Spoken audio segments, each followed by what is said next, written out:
오늘 일기 읽어드리겠습니다. 오 예수님, 영혼에게 굴욕보다 더 좋은 것은 없습니다. 모욕 속에 행복의 비밀이 있다. 영혼이 자신에 대해서 알게 되면 자신이 다만 비천함 자체이며 아무것도 아니라는 것을 깨닫게 된다. 영혼이 가지고 있는 좋은 것이 있다면 그것은 하느님의 선물이다.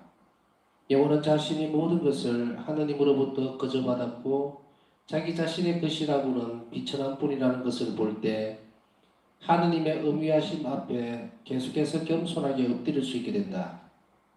그리고 하느님께서는 영혼의 그런 자세를 보시며恩寵을 가지고 그 영혼을 쫓아가신다. 영혼이 자신을 계속 낮추어 비천함의 심년 속으로 점점 깊이 잠겨 들어가면 하나님께서는 그 영혼을 들어눕히기 위해 당신의 전능한 힘을 사용하신다. 이 세상에 진정으로 행복한 영혼이 있다면 그 영혼은 다만 진정으로 겸손한 영혼일 것이다. 처음에는 영혼이 자기 사랑은 이런 것 때문에 무척 고통을 받지만 영혼이 용감하게 투쟁을 한 후에는 하나님께서 이 영혼에게 많은 빛을 주신다. 그러면 영혼은 이 빛으로 모든 것이 얼마나 비천하고 헛된 것으로 가득 차 있는지를 보게 된다. 그리고 그 영혼의 마음 안에는 하느님만이 계시게 된다. 겸손한 영혼은 자기 자신을 믿지 않고 자신의 모든 믿음을 하느님 안에 둔다. 하느님께서는 겸손한 영혼을 변호하시고 하느님 친히 그 영혼의 비밀 속으로 들어가신다. 그러면 영혼은 아무도 이해할 수 없는 최상의 행복 속에 머문다. 어느 날 저녁에 죽은 수녀들 중에 하나가 내게 나타났다.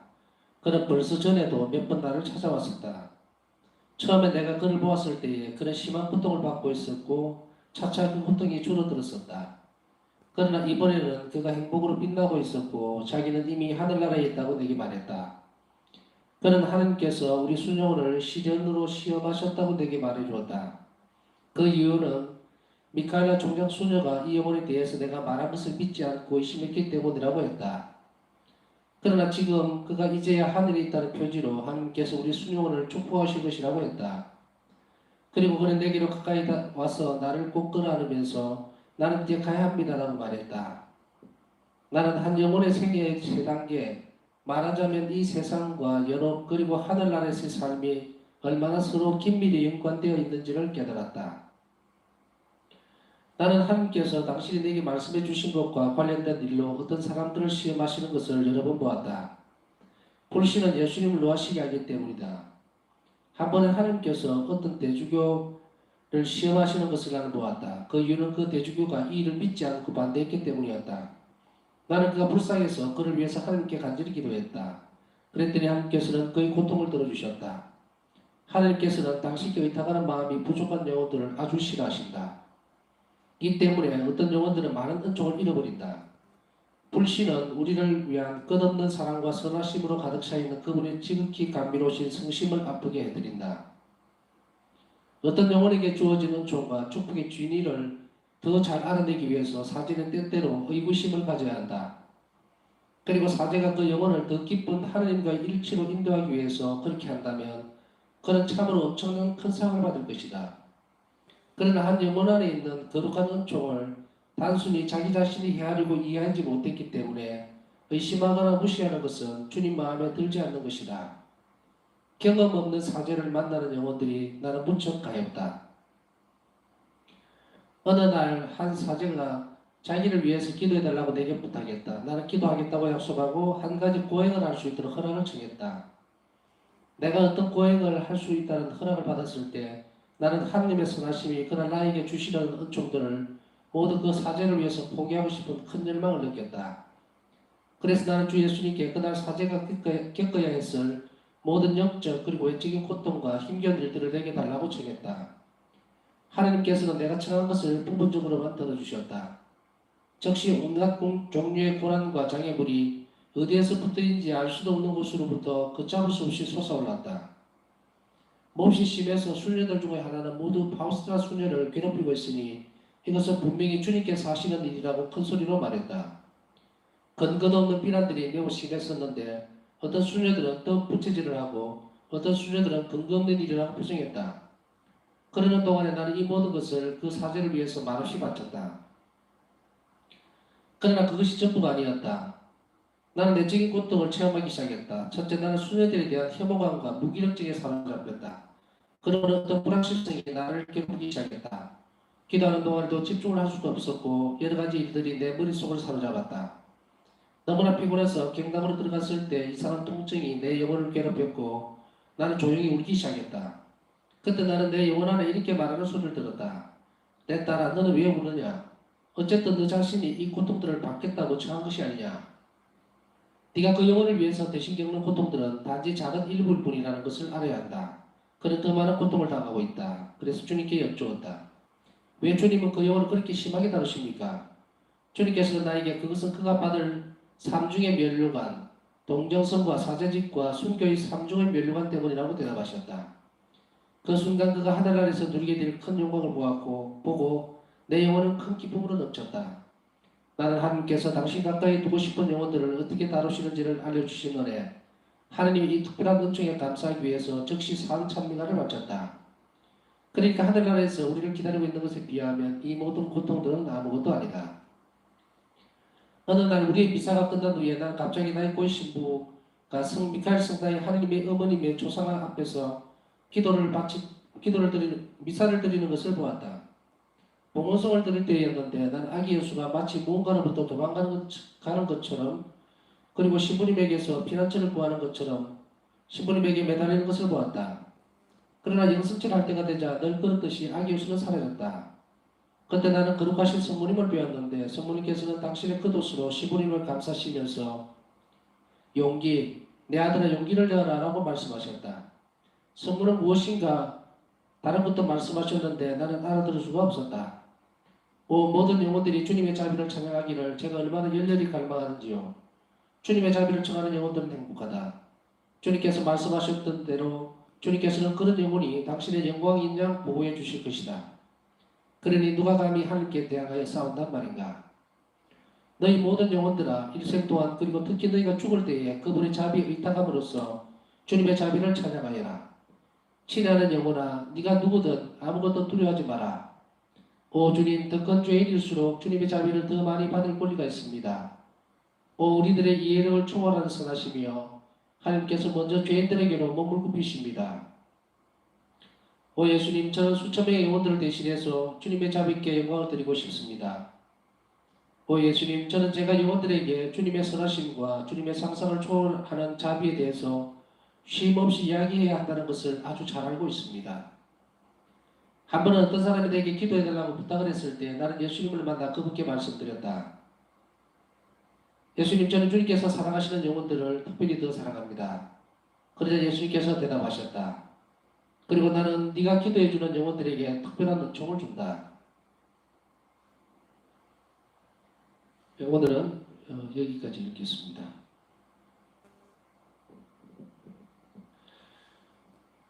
우선 지금 성주가 들어가기 때문에 성삼일 중에 목요일 날 오후 3시 기도는 하지 않겠습니다. 왜냐하면 우리 교구에 오후 2시에 주교님께서 성령 축성 미사를 집전을 하시기 때문에 물론 저희들은 참석을 못합니다. 정해져 있는 시부님들만 몇몇 분 가셔서 성령 축성 미사를 하시는데 주교님께서 집전하시는 미사가 2시에 시작되니까 3시까지는 안 마칠 거예요. 그래서 교구에서 또 주교님께서 하시는 것이 가장 우선 자리이기 때문에 주교님께서 하시는 그 집전하시는 미사 여러분들도 마음으로 함께하면서 그 미사에 참여를 해주시기 바랍니다. 물론 저녁에 성목요일 만찬 미사가 있으니까 또 가셔서 영성치 하시고 다 준비하시고 그러나 교회에서 주교님께서 성령 축성 미사 직접 참 안타깝습니다. 마음이 많이 아프고 사제들이 모여서 정말 사제스품 갱신도 하고 해야 되는데 어쩔 수 없지 않겠습니까? 그러나 사정이 그렇다 보니까 저도 그 미사를 온라인으로 참석이라도 하면서 또 스품 갱신도 해야 되고 하기 때문에 세시기도는 여러분들이 개인적으로 받쳐주시기 바랍니다. 수요일쯤에 또 생각이 나면 다시 안내를 드리겠습니다. 자, 오늘 일기를 참 할 내용이 참 많기는 합니다만은 그러나 그것을 다 할 수가 없어요. 자, 어떤 어머니가 있어요. 근데 어머니가 새벽에 일어나서 밥을 짓습니다. 아마 어릴 때 추억들을 이렇게 되짚어 보면 어떤 상황인지가 다 나올 거예요. 어느 날 문득 눈을 떠서 시계를 봤을 때 새벽 6시쯤 됐다. 그런데 부엌에서 달그락달그락 소리가 나고 해서 그 문턱으로 가만히 문을 열고 이렇게 보니 그 추운 날에도 어머니가 쌀을 씻고 밥을 준비하고 있고 학교 가기 전에 도시락도 싸고 이런 모습들 기억나시죠? 그랬을 때에 이런 모습들을 한번 상정해 보았으면요. 아, 나 때문에 저렇게 새벽에 일어나서 잠을 또 자고 싶을 텐데 저렇게 찬물에 쌀을 씻어서 밥을 하니까 결심을 합니다. 그래서 그런 말씀을 드리죠. 어머니, 내 아침밥 안 먹을게. 안 먹을 테니까 그냥 주무셔. 마음에서로나 말을 했지만 그것이 어머니 입장에서 봤을 때는 이렇게 얘기를 하게 되겠죠. 얘야, 너는 걱정하지 마라. 이거는 애미가 할 일이다. 네가 내 고생스러움을 잘 안다면 이 음식을 잘 먹고 건강하고 그리고 또 시간이 된다면 정말 내가 말하는 대로 네가 잘 살아줬으면 좋겠다. 열심히 공부하거라.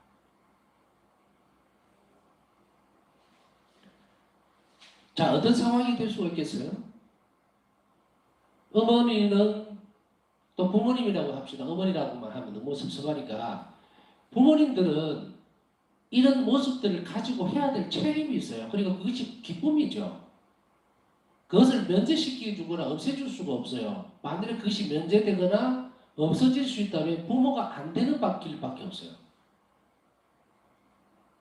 근데 그게 안 되죠. 이거는 여러 상황에 다 적용을 할 수가 있습니다. 그런데 여기에서 연대가 되어 있는 것은 뭡니까? 사랑이죠. 연대가 말하는 건 사랑이에요. 그 사랑을 주는 것이 기쁘다는 거예요. 그리고 받는 사람 입장에서는 그 사랑을 충분히 받아들이고 그 기쁨을 표현하는 방법을 찾아내는 것이 중요합니다. 왜? 여러분이나 저나 어렸을 때 6살, 7살 뭐 이렇게 될 나이에 밥을 할 수 있습니까? 뭐 빨래를 할 수 있습니까? 할 수 없어요. 할 수 있는 게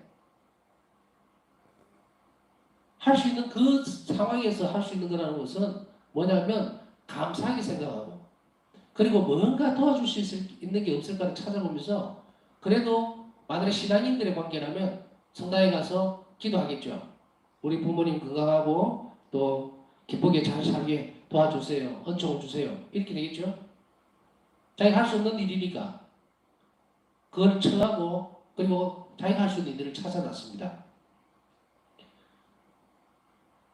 이 말씀은 왜 드리고 싶으냐면 오늘 바울사 성령의 일기에서 첫 번째로 다뤄진 되는 부분이죠.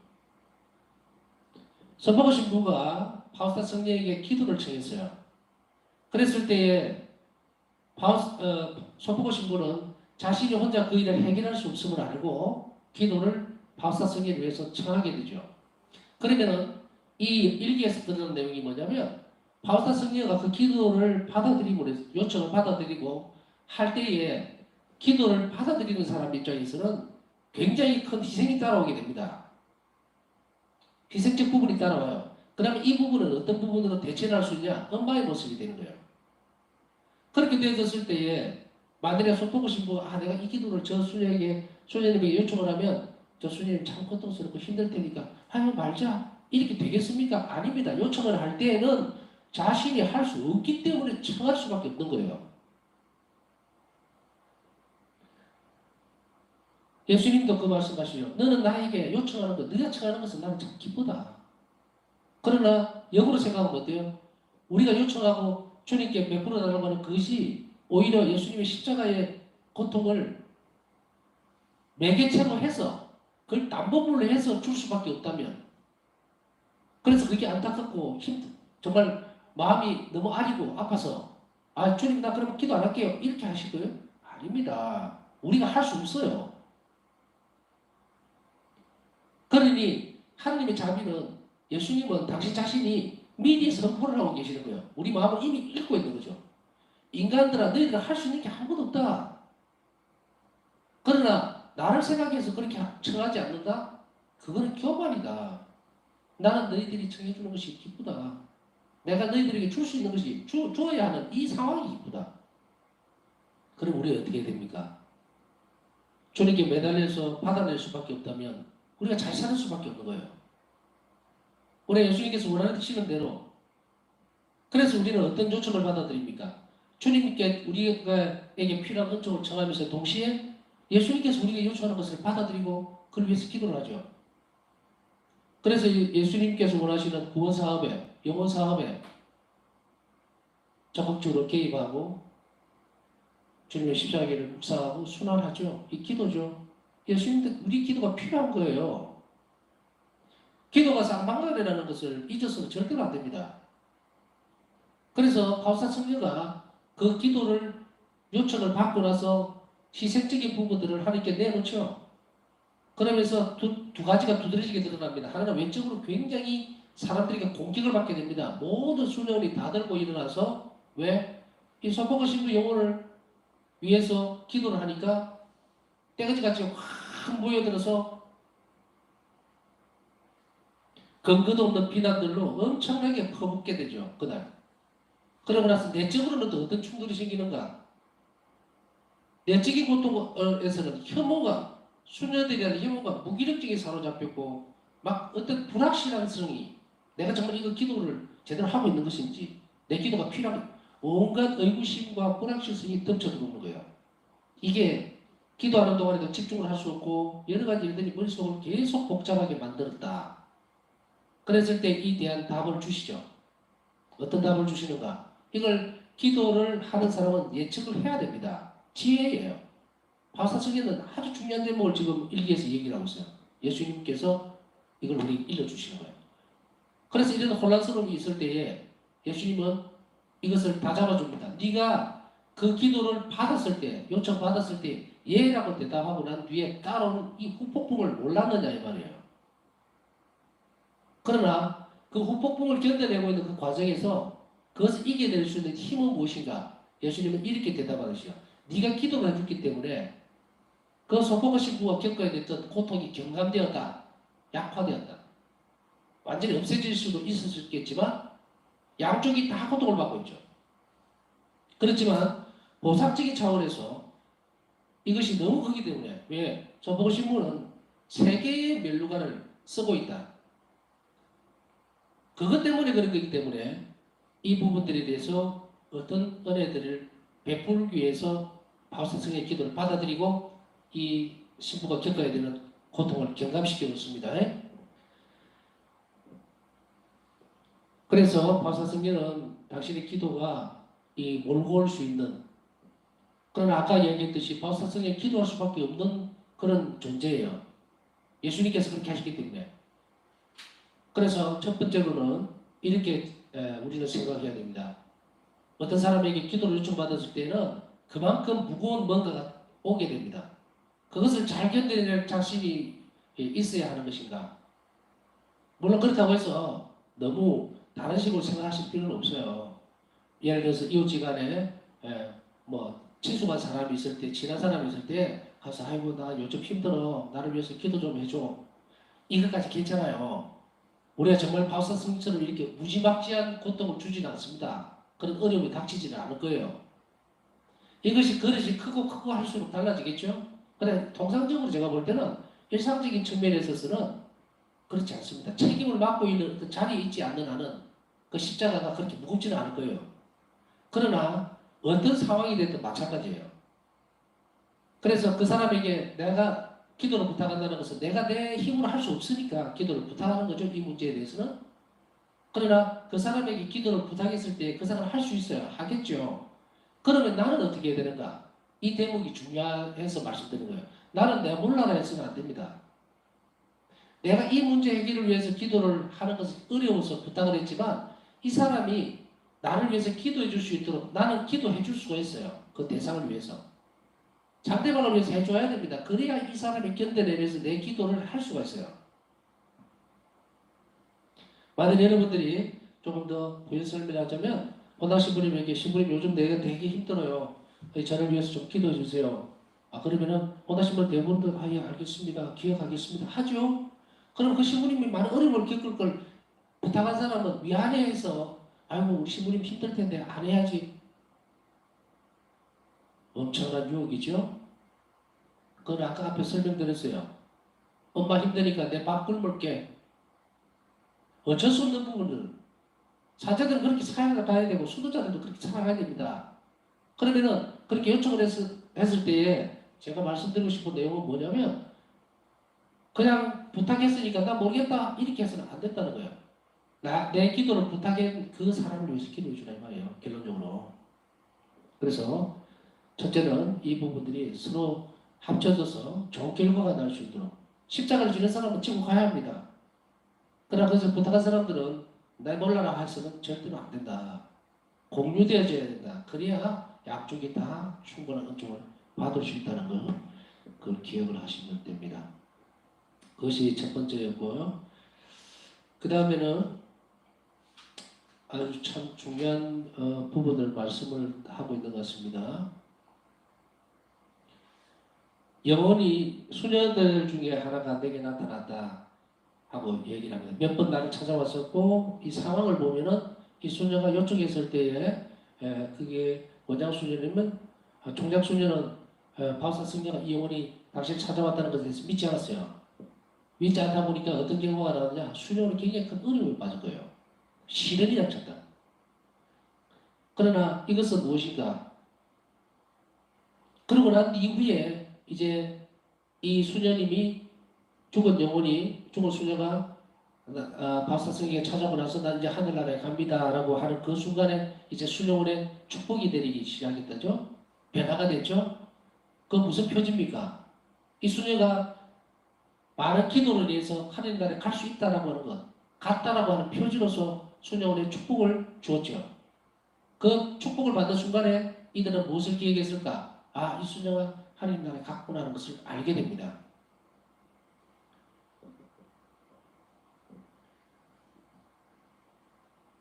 나는 한 영혼의 생애의 세 단계, 말하자면 이 세상과 연옥 그리고 하늘나라에서 삶이 얼마나 서로 긴밀히 연계되어 있는지를 깨닫는다. 이 성인들의 통곡입니다. 그래서 두 번째는 죽은 영혼들을 위해서 기도를 할 때는 멈추어서는 안 됩니다. 기도가 됐던 또 그 영혼을 위한 미사를 넣든 간에 그 결과물은 어떻게 되어지느냐. 오늘 이 일기의 내용을 바탕으로 해서 살펴보면 그 결과는 우리에게 축복으로 드러나버리면 그 영혼이 하늘나라에 갔다고 하는 표시가 되겠죠. 이렇게밖에 우리는 이해를 못해요. 어떤 사람들은 1년에 한 번, 몇 달에 한 번, 어쩌다가 한 번, 한 영혼을 구원하는 데 있어서 얼마나 많은 기도와 미사가 필요한데, 가끔이, 거르느니, 이 영혼들의 통공이라고 하는 것은 이 한 영혼이 하늘 나라에 갔을 때에 얼마나 많은 축복을 주느냐에 따라서 이 영혼이 하늘나라에 하나님께 갔느냐 안 갔느냐가 표시가 이 땅에서부터 나게 되어 있어요. 그렇기 때문에 드문드문 어쩌다가 한번 그렇게 드리는 기도와 미사가 그렇게 효율적이지 못하다는 것을 알 수가 있습니다. 어떤 사람이 이런 질문을 하죠. 똑같은 말을 이 일기에다가 대비를 해보면 이럴 거예요. 현실적으로 있었던 이야기는 아닙니다. 누가 저한테 와서 신부님 우리 아버지가 천국에 가셨을까요? 그러면 당신은 아버지를 위해서 얼마나 많이 기도하고 얼마나 많은 비상을 봉헌했는지를 잘 살펴보고 현재 당신이 그 기도 취향에 따라서 지금 축복받은 내용들이 있는지도 한번 살펴봐라. 글쎄요. 그렇게 하다 보니까 뭔가 좋은 일이 많이 생기긴 했어요. 라고 한다면 우리는 일종의 신호라고 볼 수는 있겠죠. 그게 절대적인 것은 아닙니다. 왜냐하면 지금 이 천국으로 가는 영혼들에 대한 부분들은 어떤 교과서가 있는 것이 아니에요. 이걸 신비신학에서 다뤄지는 부분들이고 마찬가지로 오늘 바오사성의 일기에서 나오는 이 대목도 신비적인 측면입니다.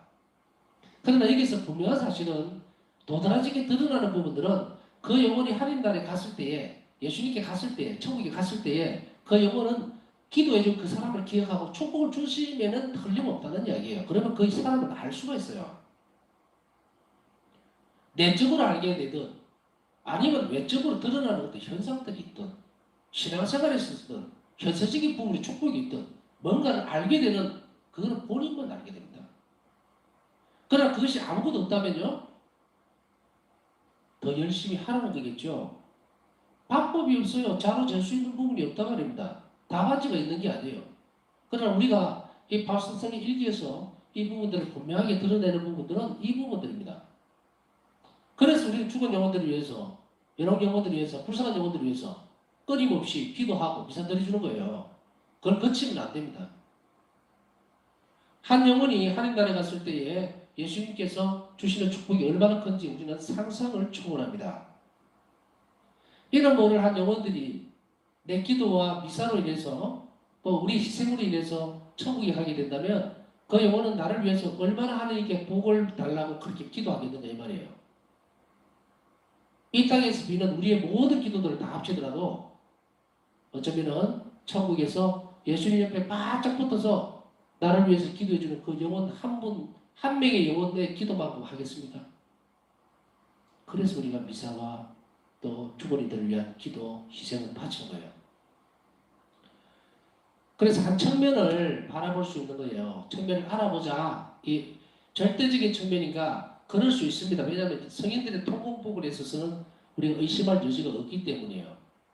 그러나 한 가지 한 옆면을 쳐다보면 분명히 본인이 알 수 있을 정도의 느낌들이 오게 될 거다. 내가 A라고 하는 한 영혼에서 열심히 기도했을 때 뭔가 일이 풀린다 해야 돼요. 하여간에 뭔가 좋은 일이 있고 이렇게 기도했을 때는 하나님께서 그 영혼에게 큰 은혜를 베푸셨다고 생각해도 됩니다. 그러나 우리는 하나님 나라의 사정을 잘 알 수 있는 사람이 아무도 없습니다. 모르기 때문에 끊임없이 쉼없이 할 수밖에 없어요.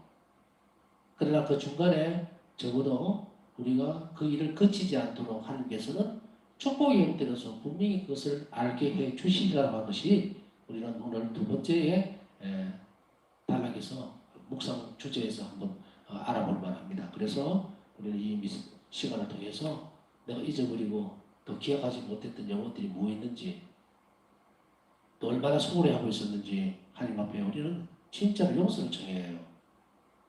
용서를 청하고 그리고 내일부터라도 즉 이 시간부터라도 기도든 미사든 희생이든 그 영혼들을 기억할 것을 약속하는 것이 반드시 필요합니다. 그리고 한 가지 끝으로는 자꾸 겸손한 영혼들이라는 말을 많이 쓰는데요. 길게 할 수가 없으니까 일기에 쓰이는 부분만 싹 뽑아서 얘기를 해드리겠습니다. 모든 것이 비천하고 헛된 것으로 가득 차 있는 것으로 보게 된다. 어떤 영혼들이냐면 처음에 사랑을 하기 시작하는 영혼들이 그렇다는 이야기예요. 그러나 그것이 하나님께서 빛을 주시면 이 영혼은 그 빛에 의해서 모든 것이 소용없고 정말 별 볼일 없다는 사실을 알게 돼요. 그러면 겸손한 영혼들은 어떻게 발전되어 있는 영혼들을 겸손한 영혼들이라고 할 수 있을까? 자기 자신을 믿지 않는 겁니다. 자기 자신을 믿지 않는다는 것은 뭐냐면 의심을 자꾸 하라는 그런 의미가 아니죠. 자신의 능력을 믿지 않는 겁니다. 내 힘으로는 아무것도 할 수 없구나. 그리고 자신의 모든 믿음을 하나님 안에 두는 영혼, 이 영혼이 바로 겸손한 영혼입니다. 그래서 이것을 부연 설명을 이렇게 하고 있어요. 영혼은 자신의 모든 것을 하나님으로부터 거저받았고 자기 자신의 일이라고는 비천한 뿐이라는 것을 볼 때 겸손하게 엎드려 주게 된다. 아무것도 내세우지 말라는 이야기죠. 오늘 누군가에게 칭찬을 받게 된다고 하더라도 그것은 무엇입니까? 내가 잘난 게 아니라 하나님께서 나를 영광스럽게 해주셨다. 낮은 자리로 가야 한다. 그리고 또 다른 한편으로 내가 뭔가 전에도 한번 설명을 잠깐 드렸어요. 나에게 선한 마음이 있을 때에 선한 생각이 들었을 때에 뭐 착한 그 생각이라고 그렇게 얘기를 해야 될지 모르겠어요. 좀 착한 생각 그래서 그거보다 선한 생각이라고 얘기합시다. 선한 일 이걸 바꾸어 얘기하면 자비로운 마음이 생기게 되면 그것은 순전히 하나님의 은총이다. 내가 잘난 거 없습니다. 우리는 그걸 끄집어낼 수 없어요. 내 영혼 안에 머무시는 하나님께서 예수님께서 나에게 선한 마음을 불러일으키실 때 우리는 빨리 그것을 알아차려야 됩니다. 그래서 그 선한 일을 통해서 자비로운 행위를 통해서 하나님께서 내 영혼을 끌어주시고 있다는 확신을 가지고 감사드릴 때에 그때 이 영혼은 어떻게 됩니까? 하나님께 열려있다. 조금씩 열리게 된다. 이렇게 표현을 할 수 있어요. 이것을 저는 영혼의 성장이라고 생각을 합니다. 그래서 이렇게 우리에게 선한 부분들을 나뉘고 모든 자비로운 것들 아무리 사소한 것이랄지라도 그것은 주님께서 나에게 주시는 것이라고 하나님에게서 온 것이라고 굳게 믿기 시작할 때에 그 영혼은 겸손해지게 됩니다. 자, 오늘 말씀드렸던 것을 중심으로 해서 또 성주간에 특별한 은총들이 많은 시간입니다. 우리가 청할 기도 있으면 청하고 또 은총도 청하고 또 우리가 반성하거나 혹은 하나님께 고백해야 될 내용들은 이 시간에 또 함께 묵상하면서 하나님께 내어드리도록 했으면 좋겠습니다.